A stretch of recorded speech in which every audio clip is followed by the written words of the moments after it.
सोचो एक छोटा बच्चा अपनी माँ के साथ गंगा किनारे गया है। जब वो वापस लौट रहा है तो देख रहा है कि कुछ अंग्रेज खिलाड़ी जो हैं वो किसी खेल को खेल रहे हैं और वो ग्राउंड था कैलकाटा ग्राउंड। उसको नहीं पता कि कौन सा खेल है, लेकिन खेल उसको इतना आकर्षित कर रहा है कि वो अपनी बग्गी को रोकने को कहता है।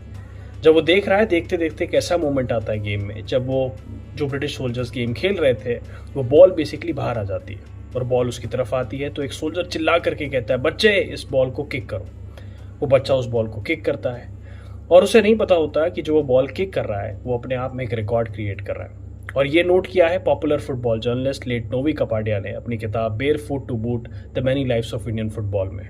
उस बच्चे का नाम था नागेंद्र प्रसाद सर्वाधिकारी। साल था 1877 और वो पहला भारतीय बना जिसने फुटबॉल को किक किया था।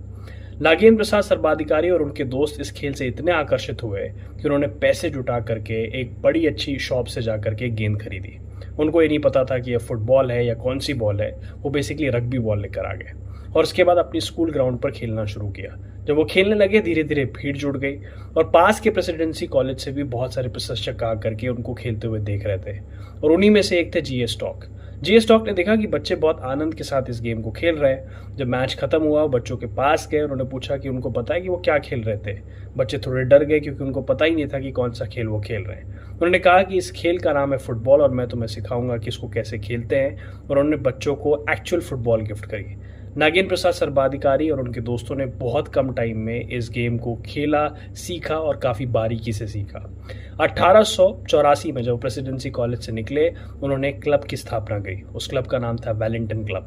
उस वेलिंगटन क्लब के साथ वो कुछ साल जुड़े रहे, लेकिन ऊंची जाति नीचे जाति की कुछ प्रॉब्लम्स थी उस टाइम पर, जिसको लेकर के उन्होंने इस क्लब को छोड़ दिया। फिर उन्होंने एक नया क्लब बनाया जिसका नाम था स्लोआ बाजार क्लब।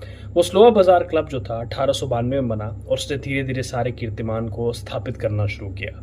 वो पहला इंडियन फुटबॉल क्लब था जिसने ट्रेड्स कप में पार्टिसिपेट किया, जो उस वक्त का बड़ा कंपटीशन होता था।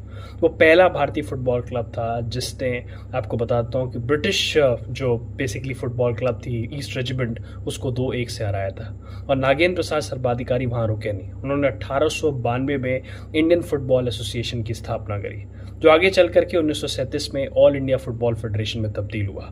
नागेंद्र प्रसाद सर्वाधिकारी के जो कंट्रीब्यूशन है उसकी वजह से आने वाले जितने भी क्लब्स थे, चाहे मोहन बगान की बात करते हैं, ईस्ट बंगाल की बात करते हैं, हैदराबाद पुलिस फुटबॉल क्लब की बात करते हैं, सबको फ़ायदा हुआ और इस वजह से उन्हें फुटबॉल का भीष्म पितामह कहा जाता है। इंडियन फुटबॉल का भीष्म पितामह, कुछ लोग उनको इंडियन फुटबॉल का मेसी भी कहते हैं। और उनकी लाइफ इतनी इंस्पायरिंग थी कि उस पर एक फिल्म भी बनी जो कि बंगाली मूवी थी जिसका नाम था गोलंदाज, जिसमें सुपरस्टार, बंगाली सुपरस्टार देव ने उनका किरदार प्ले किया। मुझे पता है स्टोरी थोड़ी लंबी हो गई, लेकिन मैं